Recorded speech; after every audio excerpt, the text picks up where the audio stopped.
읽은 이제 9절, 12절까지 읽는데 13절에 이제 보시면은 율법학자들과 세례파들과 위선자들 하면서 너에게 화가 있다라고 하면서 이제 7번의 화를 이야기하시는 좀 약간 엄격하고 좀 무시무시한 그런 어조로 이어집니다.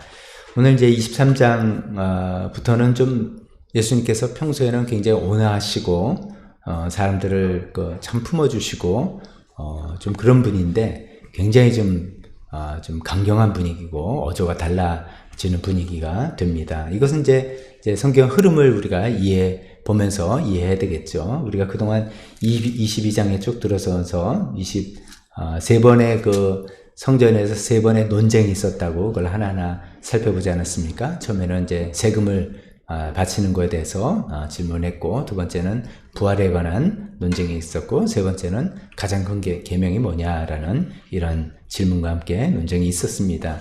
이런 것이 이제 전부 다 무엇을 정말 알고 싶어서 하는 논쟁이 아니라 어떻게 하면 예수님을 책잡을까 하는 그런 무시무시한 함정 질문이었다는 것 우리가 살펴봤습니다. 그런 이제 흐름 가운데 예수님께서 이제 그렇게 질문을 하는데 주도적으로 앞장섰던 율법학자, 그다음 바리새파 사람들에 대해서 아주 격한 어조로 비판하는 그런 내용으로 이어지게 됩니다.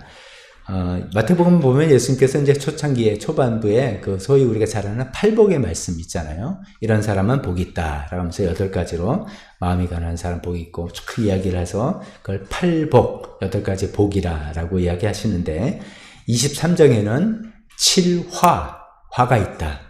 어쩜 일종의 저주기도 하고요. 그런 것이는 7가지 경우를 해서 특히 바리새파 사람들에게 너희들은 정말 화가 있다라고 이야기하는 7화에 관한 이야기가 13절부터 쭉 나오게 됩니다. 그만큼 예수님께서 이들에게 좀 강한 어조로 나무래시고 책망을 하시는 것이죠. 자, 이제 우리는 그러면 이런 질문을 해야 됩니다. 이제 교회 다니고 성경 읽다 보면 그런 얘기를 많이 들으셨을 거예요. 예수님은 늘 이제 바리새파 사람들과 물론 이제 사두개파 사람들, 다른 사람들도 많이 있지만 주로 바리새파 사람들과 격렬하게 논쟁을 했고 부딪혔다라고 그렇게 다 많이 들어보셨을 겁니다. 근데 그러면 이제 왜 그랬을까? 왜 이렇게 예수님과 바리새파 사람들은 격렬하게 이렇게 부딪혔을까? 이런 질문을 우리가 해봐야 되겠습니다. 얼핏 보면은 예수님 당연히 하나님 말씀 잘 지켜서 행하려고 애쓴 분이고 바리새파 사람들도 여러분 설명을 들으면 다 그 사람들도 하나님의 말씀을 정말 철두철미하게 지키려고 애를 썼던 사람이다 라고 우리가 다 알고 있지 않습니까? 근데 왜 이렇게 둘이 이렇게 적대적이에요? 차라리 하나님을 모른다 하는 이방인들이라든지 하나님을 이용해 먹는 사람들이라든지 그런 사람들하고 예수님이 이렇게 부딪혀야 됐을 것 같은데 왜 그랬을까? 이런 질문을 해보게 됩니다. 근데 이런 것을 쭉 살펴보면은 제가 오늘 이 제목을 뭐라고 할까 하다가 작은 차이가 만든 엄청난 비극, 작은 차이가 만든 커다란 엄청난 비극 이런 뜻인데요. 그런 것 같습니다. 그들이 이제 시작은 어쩌면 좋은 의도로 시작했지만 조금 차이가 난 이게 잘못이 시대가 지나면서 시간이 지나면서 점점 벌어져 가지고 엄청난 차이가 나게 되고 그로 인해서 엄청난 비극이 되고 그렇게 해서 예수님께 책망을 받는다라고 말씀드려보고 싶습니다. 이제 결론을 먼저 한번 말씀드려보면 이렇습니다. 바리새파 사람들은 하나님께서 어떤 마음으로 율법을 주셨는지, 율법을 주신 그 하나님의 마음, 율법 주신 게 하나님 백성으로 이렇게 잘 살아야 된다라는, 그럴 때 이제 복을 주시고 또 하려고 하는 그 하나님의 마음을 좀 살짝 떠난 거예요. 하나님의 마음에 살짝 떠나다가 보니까 어떻게 하면 이 율법을 잘 지켜야 되느냐. 여기 이제 무게가 실리게 되는 거죠. 그래서 어떻게 율법을 지킬까에 중점을 주다 보니까 점점 벌어지게 돼서 지금 이제 예수님 당대에 주로 이제 예를 들어서 율법에 관해서 논쟁, 그러니까 그들이 보기에 예수님은 율법을 어기는 사람이다. 또 예수님 입장에는 그들은 바리새파 사람은 율법을 왜곡하고 있다 등등 하고 하는 이것이 좀 다른 이야기를 하게 되는 것입니다. 즉 무슨 말이냐면 바리새파 사람들은 우리가 보통 율법하면 모세오경으로 10계명으로 시작해서 우리가 구약 성경이 나오는 그 율법 이렇게 생각하겠지만 시대가 점점 흘러서 그들이 율법이라고 하는 것은 장로들의 전통이라고 성경이 표현되어 있는 그런 것들을 더 중요하게 여기게 된 것이고 예수님은 노 그런 대로 자꾸만 벗어나지 말고 오리지널 율법으로 돌아가고 오리지널 율법에 담긴 하나님의 마음으로 돌아가야 된다. 뭐 이런 논쟁이었던 것입니다. 근데 바리새파 사람들은 이 장로들의 전통이라고 하는, 제가 좀 이걸 설명을 좀 드리고 싶은데요. 이런 것에 점점 세부적인 규정에 빠지게 된 것입니다. 자, 그러면 이제 장로들의 전통이라고 하는, 혹은 이제 사람의 유전이 전해 내려오는 전통, 그런 것이죠. 라고 이제 성경에도 표현되고 있는 그런 것에 대해서 먼저 살펴보겠습니다. 이제 마가복음 7장을 예를 들면은 거기에 이제 이런 내용이 있습니다. 예수님의 제자들이 손을 안 씻고 식사를 하는 걸 보고 율법학자 바리새파들이 계속 책 잡으려고 하다가 걸렸다. 그래가지고선 당신들은 왜 율법을 어기느냐라고 이야기를 하는데, 거기에 이제 이렇게 이야기합니다.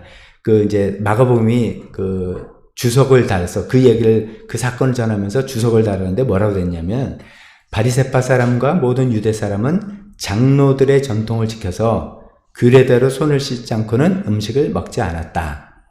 그러니까 이 장로들의 규례라고 한다는 건 이제 실제로 성경에 써 있는 율법에는 그런 요구가 있는 게 아니에요. 근데 그거를 잘 지키려고 하다 보니까 이런 전통에서 새겨서 손을 씻지 않고는 음식을 안 먹고, 밖에 시장에 들어오면 혹시 부정을 탔을까봐 뭐 어떻게 해야 되고, 뭐 이런 세부 규정이 많았는데 거기에 어긋났다라고 지금 예수님 걸 책망하고 있는 그런 이야기를 하는 것이죠.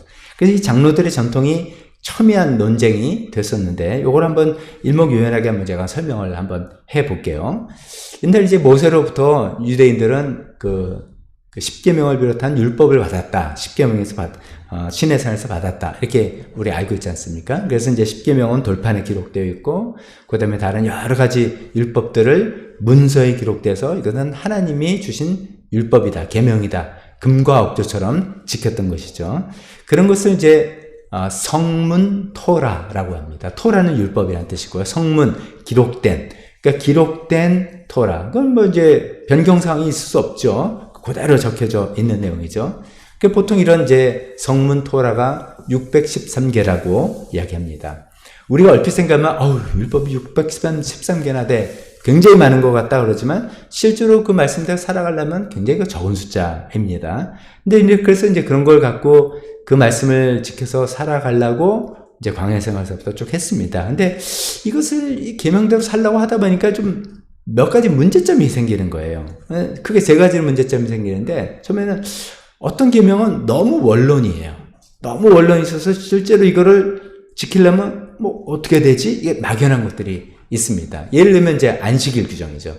안식일을 거룩하게 지켜라, 일하지 마라, 이렇게만 이야기하셨어요. 그러면 가만있어 봐요. 일의 정의가 뭐지? 이런 생각을 당연히 하게 되는 것이죠. 그래서 이제 아무래도 뭔가 좀 이렇게 정의를 내려야 될 것 같고, 일의 범위를 설정해야 돼, 이런 필요가 생기기 시작했고요. 두 번째는 이런 것도 있습니다. 시대가 변함에 따라서 현실에 조금 안 맞는 것들이 생기는 거예요. 이건 하나님 말씀 틀렸다가 안 차원이 아니라 시대가 그걸 도저히 품을 수가 없는, 예를 들면 이런 거예요. 구약성경에 보면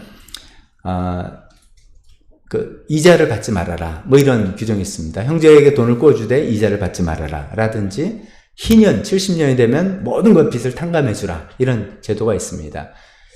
근데 이제 그런 말씀을 주실 때, 처음에 그 말씀을 주실 때는 어쩌면 소박한 농경사회, 그것도 뭐 혈연 중심으로 대가족들이 이렇게 뭉쳐, 우리 옛날 같으면 시족 공동체 같은 그런 데서 다 아는 형제자매 같은 집안 사람들이고 농사 짓는 아주 단순한 농경 사회에서였었어요. 그때 이제 그런 말씀을 주셨어요. 그때 뭐 친척끼리 이자 받고 막 그러면 그건 우리 생각에도 그건 심하지, 이렇게 생각하는 거 아니겠습니까? 그리고 땅을 돌려줘야지 그 집안 이제 앞으로 먹고 살지, 그거 다 빼놓으면 그거 어떡하란 말이냐, 같은 친척인데, 이런 상황이었단 말이죠. 근데 이제 시대가 점점 흐르면서 어떻게 되냐면, 유대인이 점점 자기 본토에 살지 못하고 디아스포라 다 흩어져 살게 되고, 농사가 아니라 상업 경제가 되고, 이방인들이랑 막 섞여서 하는 이제 그런 시대가 됐는데, 거기서 다른 사람들한테 돈을 빌려주고 이자를 받으면 안 된다? 이게 점점 지키기가 이제 어려운 거예요. 잘못하면 악용당하는 거예요. 이방인들 입장에서 당신들 규정이 있으니까 돈 빌려주지만 이자를 받으면 안 되지, 이렇게 되면 좀 이상한 거잖아요. 그래서 점점, 이렇게 복잡한 사회에서는 이거 어떻게 되지? 이런, 이제 문제들이 생기고, 세 번째는 아까 말씀드린 것처럼 613개 규정이라고 하지만, 실제 생활대로 그걸 살아가려면 안 되는 거예요. 뭐, 예를 들어서, 우리식으로 예를 들면 이런 거죠. 뭐, 우리가 주일 예배 올 때는 좀, 그래도 좀 단정한 옷을, 또 경건한 옷을 입고 옵시다. 라고 얘기하지만, 가만히 있어봐. 단정한 옷은 뭐지? 그러면 넥타이는 매야 되나? 또 넥타이를 매면 꽃무늬는 안 되는 건가? 너무 화사한 건 안 되는 건가? 그럼 핑크 넥타이는 안 되나? 등등 실제로 하려면 보면 너무나 많은 세부 규정들이 좀 이제 필요로 한데, 거기 비해서 이제 율법이 이제 원론만 이야기했으니까 어렵다는 거죠. 그래서 이제 유대인들이 할 수 없이 그 토라, 성문 토라의 말씀을 실제로 잘 지키려는 좋은 의도로 이런 여러 가지 문제를 해결하기 위해서 랍비들이 그 당대 이제 훌륭한 랍비라고 알려진 몇몇의 랍비들이 이런 문제 때는 어떻게 하면 좋을까? 그러면 이제 그 성문 토라에 근거해서 막 고민을 해가지고, 이럴 때는 이렇게 하자, 이럴 때는 저렇게 하자, 라고 이제 이런 세부 규정들을 만들기 시작한 거예요. 그 랍비들을 아까 이야기하는 장로들의 전통에 할 때 그 장로를 랍비라고 한 겁니다. 장로는 그냥 이제 어르신들 이런 것이죠. 존경받는 랍비 이런 사람들이 중심으로 해서 이럴 때는 이렇게 하자. 이게 원래 뜻에 맞을 거다. 뭐 등등 이렇게 얘기하면서 이제 구전으로 그냥 이렇게 알려졌어요. 아름아름 구전으로 알려졌어요. 근데 이 구전으로 알려진 고대 사회는 구전이 그래도 꽤 중요한 의미가 있지 않습니까? 이것을 구전 토라라고 불렀어요. 아까 성문 토라와 이런 구전 토라 이걸 가지고 이제 두 중심축으로 이제 유대인들이 하나님의 말씀을 지키러 살려고 했습니다. 그러다가 이제 큰 어려움이 생긴 거예요. 그 AD 70년에 예루살렘 성이 파괴되고 유대인들이 완전히 쫓겨나왔다 했잖아요. 그러니까 더 이상 성전이 없는 거예요. 제사로 하나님 예배드릴 수 없게 되니까. 그럼 우리에게 남은 거는 이 토라밖에 없는 거예요. 토라밖에 없는 그 생각에 이거를 성문 토라 플러스 구전 토라로 해서 구전으로만 하다가는 잘못하면 이게 소실될 것 같다라는 위기감이 들어서 구전 토라를 기록하기 시작했어요. 그래서 그걸 다 수집해서 기록해서 한 AD 200년경에는 그걸 완성했는데 그 책 이름을 미쉬나라고 부릅니다. 유대인들이 미쉬나라고 불러요. 그래서 이제 오리지널 토라가 있고 우리 구약 성경에 있는 토라가 있고 그것을 실생활에 좀 응용하고 살아보려고 하던 많은 내용의 미시나가 있고 이런 겁니다. 그럼 이제 예수님 당대는 어떤 시냐면 예수님 당대는 아직은 구전으로만 돼 있던 시대예요. 미시나로 글로 쓰여지기 전이고 구전으로 되면서 그 구전으로 돼 있던 장로들의 율법, 장로들의 전통이라고 하는 그 미시나가 결국 되는 그 내용들이 굉장히 그래도 비중이 있었던 시대예요. 그래서 지금 아까 마가복음 7장에 제가 인용했던 밖에 나갔다 와서 손 씻고 음식을 먹어라. 이건 구약 성경에는 없는데 이 당시 사회에서는 이 장로들의 전통, 결국은 미시나가 되는 이 전통이 굉장히 영향을 미치고 특히 바리새파 사람들이 이것은 반드시 지켜야 된다라고 그걸 안 지키는 예수님과 제자를 율법을 어기는 사람이라고 이렇게 이야기하고 있었던 중입니다. 그래서 말 나온 김에 이제 미시나 이런 거 조금 더 설명드리면요. 미시나는 이제 세부 규정을 좀 이럴 때는 어떨까 저럴 때는 어떡할까 이 세부 규정을 적는 거라서 양이 방대합니다. 특히 이제 큰 6개의 주제를 가지고 다뤘어요. 거기는 농사, 절기, 여성과 가정에서 어떤 일, 주로 여성이 주로 주니까 여성에 관한 이야기 많고, 그 다음에 어떤 일을 통해 손해가 났을 때는 어떡할까? 배상한 문제, 그 다음에 하나님께 예배드릴 때 제사, 그 바치는 성물, 그런 거, 그 다음에 마지막에 뭐가 정결하고 뭐가 부정한 것인가. 정결, 부정. 예전에 그 유대인들은 정결과 부정 개념이 굉장히 중요했습니다. 그게 결국 우리는 죄인이냐, 의인이냐 이 개념으로 연결되는 것이죠. 이렇게 6가지의 큰 주제를 구성하고 그 큰 구제 각각 다시 또 63개의 소 단위로 막 나눴어요. 각도의 소 단위는 524개의 장으로 나뉘어져 있대요. 생각해 보세요. 6가지 주제고 6가지 주제가 63개 소주제로 나누고 63개 소주제 안에 또 524개의 장이 담겨 있으니까 양이 얼마나 많겠습니까? 이게 정확히 뭐 몇 개의 항목이다 이렇게는 제가 아무리 뒤져봐도 찾을 수는 없는데 이제 아까 613개 율법 어휴 그렇게 많아? 이거에 비하면 어마어마하게 많은 양이죠. 그래서 사실 이 미시나가 유대인들의 삶의 모든 영역을 규범화한 거예요. 이럴 땐 이렇게 하고 저럴 땐 저렇게 하고 이렇게 해야 된다. 이건 해제고 하지 말아야 된다. 이렇게 된 거예요. 그런데 이것도 모자란 거예요. 시간이 갈수록 삶은 점점점 복잡하고 다양해지니까 이런 미시나에서 또 해석을 해보는 거예요. 미시나를 또 해석하는 거예요. 아, 그때 미시나 우리 훌륭한 랍비가 이렇게 했는데 손을 씻는다는 건 예를 들어 손을 씻는다는 거는 몇 번 씻어야 되느냐? 비누는 써도 되냐? 비누는 어떤 비누가 물비누 가능하냐? 고지약 뭐 등등 여러 가지 이 얘기를 또 계속 하게 되어요. 그래서 추가적인 미시나에 대한 추가적인 설명과 해석을 붙인 것이 저 여러분이 잘 아는 탈무드예요. 탈무드. 우리는 흔히 탈무드가 우리 한국 사회는 어떻게 알려지면 유대인의 지혜. 그래서 탈무드 보면 재밌는 이야기들 많이 있어요. 그래서 야, 참 재밌다라고 생각하지만 천만의 말씀. 진짜 탈무드는요, 방대한 법전입니다. 아까 이제 미시나가 아까 양이 그렇게 많다 했잖아요. 그 미시나를 또 시대가 가면서 해석을 하고 한 주석서가 돼서 탈무드가 지금 이제 문서로 지금 남아 있는 거 보면 20권 되고 페이지는 12,000페이지. 그리고 거기는 단어 숫자만 해도 250만 단어가 되는 어마어마하게 방대한 탈무드가 정말 이렇게 많은 양이 법전이에요, 사실은. 뭐 사실 우리도 헌법이 있지만 헌법에서 계속해서 여러 법전들 소위 말해 육법대전이라고 하는 거 보면 양이 많잖아요. 그렇게 될 수밖에 없는 겁니다. 이제 이렇게 율법에서 그것을 실생활에 구체적으로 적용해보자고 하는 취지였지만 미시나가 되고 그것이 탈무가 되고 점점점 많은 이런 것들을 지켜야 한다고 바리새파 사람들이 막 주장하고 강요하는 그런 것이죠. 자, 이런 거에 긍정적인 면도 있어요. 긍정적인 뭐냐면 실제로 토라 하나님 말씀을 내가 실생활에서 구체적으로 어떻게 적용하고 순종할까? 이럴 때는 이렇게 하고 저럴 땐 저렇게 하라. 이건 하지 말고 이거 하라. 쉽어요. 그래서 참 좋은 점이 있어요. 그리고 또 하나는 어떤 분이 이렇게 설명합니다. 이 미시나하고 탈무드는 실제로 지켜야 되는 이 토라, 성경 말씀 토라를 범하지 않게 커다란 울타리를 만들어주는 거다, 이죠. 그러니까 이 미시나하고 탈무드를 지키려고 애를 쓰다 보면 제일 중요한 토라는 절대로 어길 수 없다. 뭐 이런 거죠. 그래서 울타리 율법 이렇게 표현하기도 합니다. 이게 이제 긍정적인 측면이에요.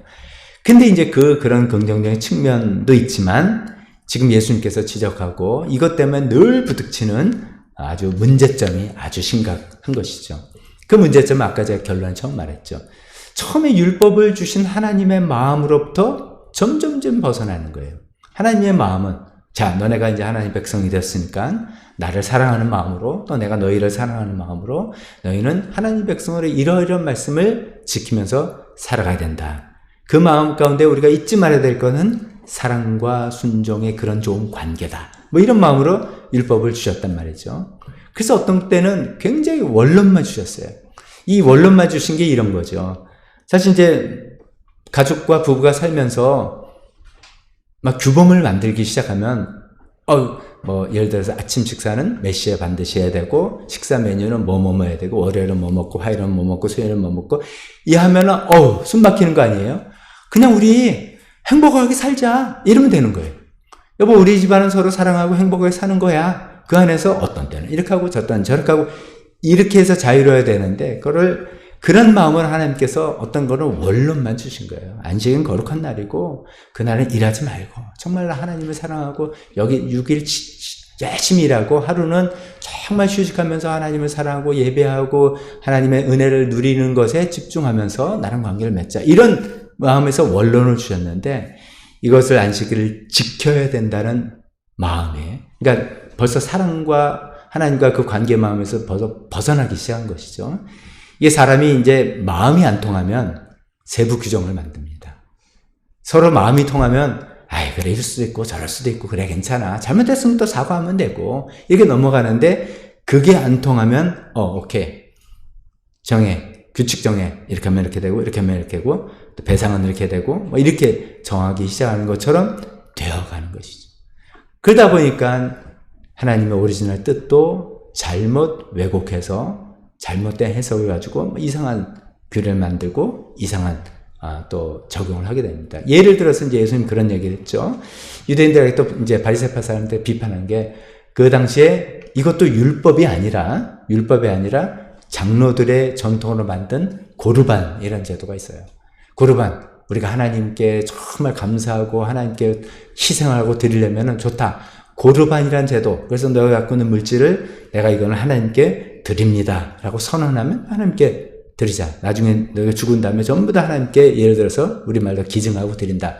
이런 건데 그런 것을 악용해서 마땅히 봉양해야 되는 부모님을 봉양하지 않고 고르반해서 하나님께 드렸으니까 부모님 제가 도와드릴 게 없습니다. 뭐 이러고 있는 시대인 거예요. 그러니까 예수님께서 그걸 이제 막 나무래고 했던 그런 것입니다.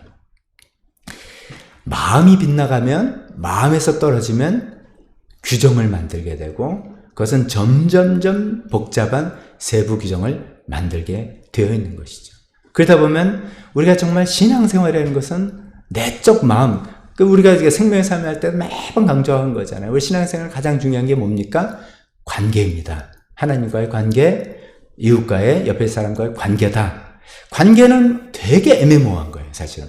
근데 관계가 좋으면 다 되는 거죠. 이제 그런 건데 그 관계에서 떠나다 보니까 우리가 점점 추구할 건 내가 하나님과 어떤 관계인가, 하나님 내가 사랑하나, 하나님을 순종하는 마음인가 이런 걸 떠나고 점점 외적인 형식을 추구하게 되는 거예요. 내가 이걸 지켰나, 이걸 어겼나 이렇게 돼야 될 거. 외적인 형식 추구는 그 다음에 반드시 어떻게 하냐면 그것을 이렇게 눈에 보이는 것들이니까 사람들의 눈을 의식하게 되는 거죠. 그래서 사람이 저 사람은 대단해. 저런 것까지 지키고 저렇게 엄청나게 하고 야 훌륭하다. 이런 인정과 칭찬을 받게 되고 그런 사람들이 종교적인 지위를 누리게 되고 거기서 지위를 남용하게 되는 이런 악순환으로 가게 되는 것이죠. 그래서 예수님께서 바리새파 사람들을 뭐 한마디로 비판할 때 이랬잖아요. 너희들은 외식하는 사람들이다. 이런 얘기 하잖아요. 외식이 뭐 밖에서 밥 먹는 게 아니잖아요. 겉모양은 정말 하나님께서만 하시는 우리 내면이고 마음인데 그런 것은 하나님으로 떠나고 겉의 모양. 그래서 종교적인 세부 규정을 잘 지켜나가는 오히려 훌륭하게 지키는 것처럼 오히려 과장해서도 하는 그런 형식적인 모습들 그런 거지 않습니까? 그것으로 나가는 것이 가장 큰 문제라고 예수님께서 지적하고 계시는 거죠. 그 다음에 그것은 꼭 또 그 다음에 이런 문제가 됩니다. 이것은 정말로 어쩌면 생업을 포기하고 난 그것만 지키려는 사람들에게는 가능할 수 있어요. 근데 일반 백성들 글도 잘 모르고 먹고 살기 바쁜 이 사람들에게는 그런 점점점 늘어나는 율법의 세부 규정, 진짜 하나님의 율법이 아니라 장로들의 전통들, 계속 생기는 전통들은 여기는 오늘 표현대로 지기 힘든 무거운 짐이 된다는 것이죠.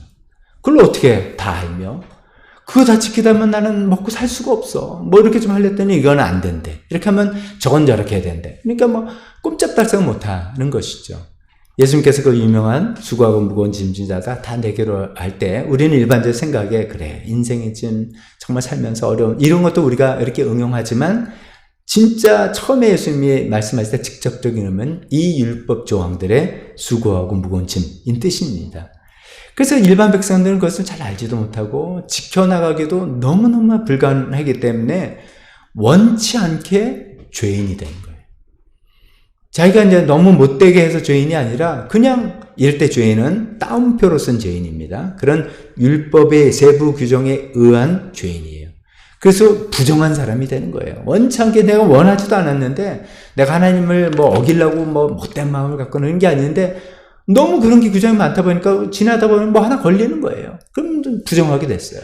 그 죄인이 됐어요. 그럼 좋아요. 그럼 이제 부정하게 되어 죄인이 됐으면 거기 이제 구제책이 있잖아요. 나와서 제사를 드리거나 아직 뭐 정결례를 치르면 되는데 이게 또 너무 비싸. 너무나 비용이 많이 들어. 그러니까 그것도 못하는 거예요. 그러니까 평생 나는 죄인으로 사는 거예요. 근데 그 사회가 지금 같으면 아유 뭐 종교가 뭐 아예 알아서 하면 되는데 그 사회는 종교 사회 아닙니까?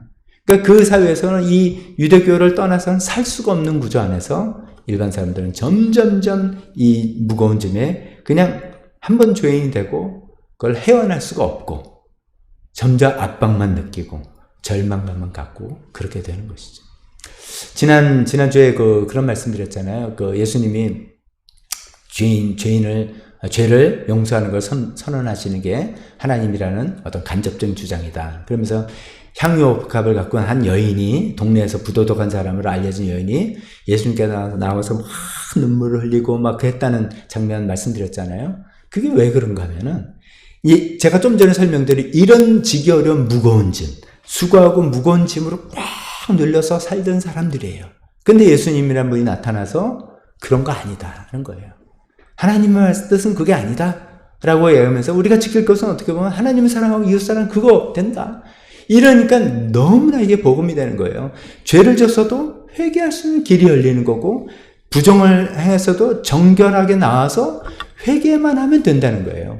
그러니까 침례요한도 그 메시지가 그렇게 인기 있고 사람들이 왔던 것이, 그전에는 부정하게 돼서 그걸 정결케 하려면 수많은 엄청난 돈을 들여서 해야 되는데, 그 다음에 또 돌아가면서 또 부정을 지게 되거든요. 근데 침례요한은 뭐냐면, 회개하면 침례받고, 너의 정말 잘못을 뉘우치고 회개하면 침례하면 받으면 된다 라고 하니까 센세이션을 일으켰던 거죠. 근데 예수님은 동일선상에서 이 복음을 전하니까 정말 그 많은 찌들렸던 일반 백성들에게 그렇게 인기를 끌고 예수님이 복음을 받아들이게 된 것입니다. 이런 문제점들, 마음이 하나 쫙 빗나가니까 엄청난 문제들이 야기돼서 한쪽으로는 외식하게 되는, 결국 그런 데고, 다른 사람들을 힘들게 하는, 무거운 짐만 주겠습니까? 그 사람들을 비판하고 정죄하고 무시하고 이렇게 되는 경우되죠. 그래서 결국 이런 모든 것들이 결국 예수님께서 오셔서 다시 하나님과의 관계를 회복시켜 주시고 하나님 나라를 소개하시려는 예수님의 보기를 방해하는 가장 큰 장벽이 이 바리새파 사람들이 만들고 있었던 거예요.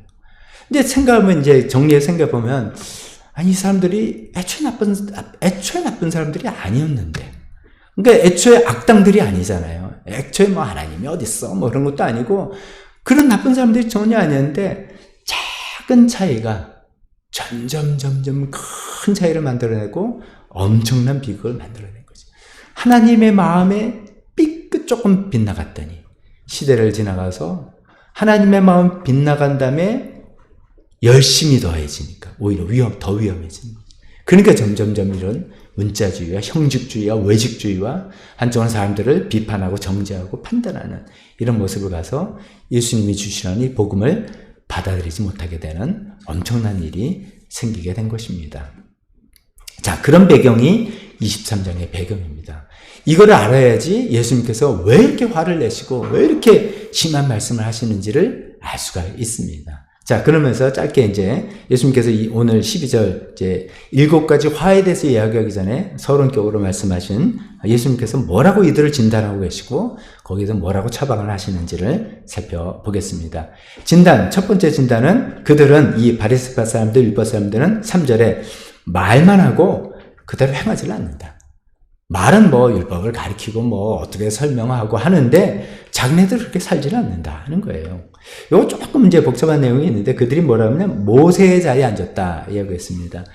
지금도 우리 서영희 집사님, 우리 그때 이스라엘 가셨잖아요, 우리 같이. 그때 기억이 가물가물 하시겠지만 가버나움이라는 곳에 갔을 때 보면 회당터가 좀 남아 있는데 그 회당 안에 들어가면 돌 의자가 하나 있습니다. 그게 모세의 자리예요.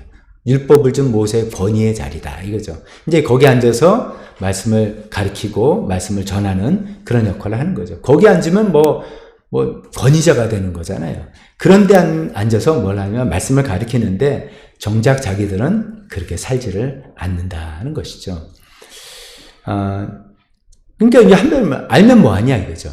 그대로 지키고 살지 못하는 그런 삶을 예수님께서 비판하고 있는 것이죠. 우리도 생각해봐야 되는 거죠. 성경 열심히 이렇게 알고 배우고 공부하고 하는데 아는 것에서 끝나면 이 바리새파 사람이 되는 거다. 이걸 정리해서 아는 것을 꼭 실천하고 지키려고 애를 써야 되겠다는 말씀을 드리겠습니다.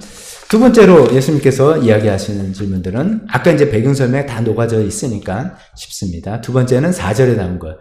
지기 힘든 무거운 짐을 막 지어주고 막 세부구정을 정말 굉장히 만들고 그것을 또 해결할 수 있는 길도 열어주지 않는 거예요. 하나도 도와주지 않는다 하는 거죠. 즉 예를 들어서 부정을 정했으면 그걸 정결하게 할 수 있는 방법을 또 쉽게 하나님 마음을 헤아려서 쉽게 회개하면 된다 이렇게 알려줘야 되는데 여전히 무겁게 뭐 돈을 들여서 뭘 사야 되고 그것도 함부로 사면 안 되죠. 예수님께서 성전에서 그제 막 난리를 피신 것처럼 그 재물 하나 살려면 제사장의 도장을 받고 점도 없고 흠도 없다는 걸 받기 위해서 엄청나게 비싼 돈을 들여서 해야 되는 그런 시스템으로 만들어 놓은 것을 이야기하고 있는 것이죠. 세 번째는 5절, 7절 이야기하는 것이 그들은 남들에게 돋보이는 일에 치중한다 하는 이야기예요. 남들에게 남들이 알아주는 것, 남들에게 와 대단합니다 이런 이야기 듣는 것에 치중한다. 그래서 이제 무슨 이야기를 하냐면 경문의 곽을 큰 걸로 하고 옷수를 긴 걸로 늘린다. 이건 이제 좀 배경 설명을 좀 해야 되겠죠. 경문이라는 것은 가끔 이제 그 유대인들 지금 이스라엘 보면 지금 이스라엘 난리 난 거 아시죠? 지금 이스라엘 잘못하면 내전이 일어날 수도 있는 위기입니다. 이스라엘 지금 정권을 갖고 있는 수상 네타냐후 수상이 극우파하고 연합을 해가지고 이 극종교 사람들 있잖아요. 까만 옷 입고 그 맨날 성전에서 경전만 외우는 사람들하고 한패가 돼서 이스라엘을 종교 국가로 만들려고 지금 하고 있어요.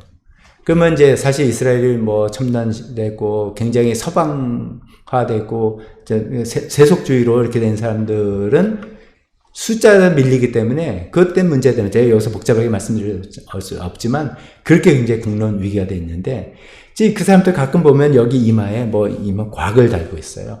그 뭐냐면 하나님의 율법을 멜라에 읽고 사모한다는 마음에 율법을 적은 종이를 이 곽 안에 넣고 다니는 거예요. 그래서 처음에는 이제 기도할 때만 차고 다니다가 점점 시대가 흐르면서 거기는 안 보이잖아요. 그러니까 이마에 달면 사람들이 다 보이잖아요. 이마에 묶어서 다니기 시작하고 조그만 거는 눈에 안 띄니까 이 경문이라는 곽이 점점 커지는 거예요.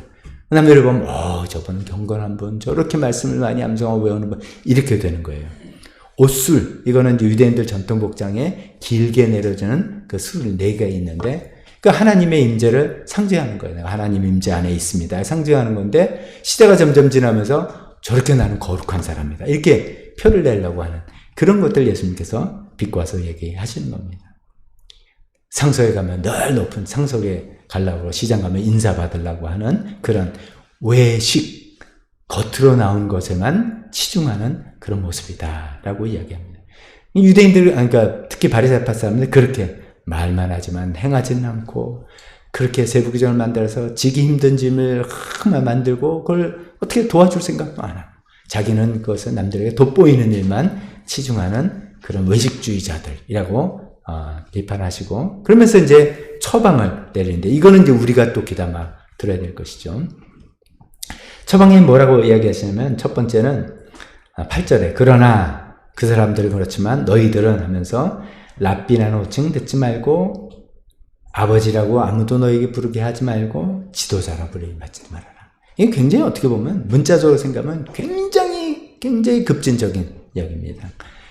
랍비라는 뜻은 이제 선생님이라는 유대 그리스 히브리어죠. 선생님 하나님 결국 랍비 아버지 지도자는 하나님 한 분밖에 안 계시는데 어디 인간이 그런 하나님의 권위의 자리에 서서 하나님께서 우리가 보통 이제 부여했다라고는 하지만 그런 좋은 순기능적인 이야기를 하는 게 아니라 이 사람들이 이런 외식과 탐욕으로 인해서 이거를 자기가 독차지하고 있는 그런 것을 이야기하는 것이죠. 미국에서 이제 목사를 부를 때, 영어로 부를 때, 일반적으로는 pastor라고 합니다. pastor. 그게 이제 목사의 직접 번역이에요. 양치기, 목자, 그런 뜻의 pastor인데, 조금 격식을 차려서 말할 때는 reverend이라고 그럽니다. reverend. 그래서 영어로 써서 R-E-V 점 찍고 park, reverend park 이렇게 불러요. 그거는 존경할 만한 이런 뜻이에요.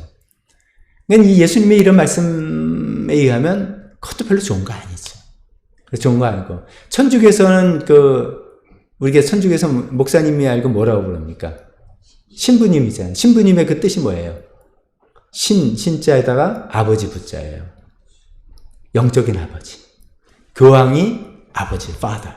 이렇게 되는 거죠. 저는 이제 왜 천주교에서 이렇게까지 됐나, 이런 말씀이 있는데도 됐나, 좀 복잡한 더 사연이 있겠죠. 저 사실은 이제, 교회 안에서, 그러니까 어떤 권위자는 분명히 있는 거예요. 하나님께서 세워놓으셨으니까. 좋은 순기능이 있어요. 그래서 아버지라고 부르면서 그분의 권위의 밑에서 하나님을 경험하고 이런 순기능이 분명히 있어서 이제 그랬겠는데, 예수님이 이렇게 얘기하신단 말이에요. 아무도 아버지라 부르지 마라. 파더라고 부르는 게 아니에요. 그런데 사실 이제 옛날에도, 지금도 뭐, 교회마다 뭐, 저분이 나의 영적 아버지다. 영적 어머니다. 굉장히 조심해야 되는 그런 것들이죠. 한 교회 단체, 대개 이제 어떤 교회 단체가 하나님께 쓰실 때는 그 한 지도자를 굉장히 능력 있는 한 지도자를 세워서 그 교회를 크게 인도하거나 하시죠. 근데 그 지도자가 여기 예수님 말씀하시는 것처럼 유일한 지도자처럼 하나님을 대신한 지도자처럼 그 자리에 하고 있다면 굉장히 위험한 것이죠. 예수님 말씀에 정면적으로 반대가 되는 것이죠. 그래서 교회의 지도자는 하나님 한 분만이 되어야 된다. 아무리 랍비, 아무리 존경스러운 그 당시에 누구 해도 아니다. 너희들은 다 형제자매일 뿐이다. 이런 것들을 이야기해서 이 위선과 외식으로 얻은 이 권위를 남용하고 이것을 군림하려고 하는 그런 것들을 철저히 예수님께서 조심하라고 이야기하십니다. 그래서 두 번째 처방은 이제 마지막, 이게 어떤 키포인트겠죠. 11절, 12절에 으뜸가 너희 중 으뜸가 한 사람은 너희를 섬기는 사람이 되고 자기를 높이는 사람은 낮아지고 자기를 낮춘 사람은 높아질 것이다. 자기를 낮추는 길로 점점 내려가라. 그러니까 이 말씀 들으면 우리가 생각을 해보는 겁니다. 결론적으로 이제 앞으로 이제 다음 주부터 이제 또 7가지 과에 대해서 얘기하는 걸 통해 구체적으로 또 반면 교사로 비춰보겠지만, 내가 신앙생활을 하면 할수록 나는 낮은 자리로 내려가는 사람인가? 내 마음이 높고 교만한 자리가 아니라, 이것이 내가 아무리 잘하고 아무리 훌륭하게 한다 할지라도예요. 아무리 내가 말씀을 잘 짓고 율법대로 지키고 뭐 한다 할지라도 나 정도 하는 사람 없지? 라든지 저 사람은 저 모양밖에 안 돼. 라고 하는 마음으로 간다면 우리는 바리새파 사람이 되는 거예요. 예수님 말씀에 하면 우리가 신앙생활을 하면 할수록 우리는 낮은 자리로. 하나님이 높여 세워주시면 세워주시지 우리 스스로 상석에 앉지 말라는 거잖아요. 네가 상석 찾지 말고 다른 사람이 상석에 오세요 할 때 앉는 거라는 거 예수님 말씀하시는 거잖아요. 우리는 자꾸만 신앙생활 하면 할수록 낮은 자리로, 섬기는 자리로 내려가지 않으면 우리도 한순간에 바리새파 사람처럼 조금 그때 그거 놓치는 마음이 시간이 가면 갈수록 점점점 커서 나 자신 교만해지고 다른 사람들에게 힘들게 하고 정죄하고 비판하는 그런 바리새파 사람 돼서 예수님을 만날 수 없게 되는 그런 자리에 이르게 된다는 무서운 또 경고로 우리가 삼았으면 좋겠습니다. 기도하겠습니다.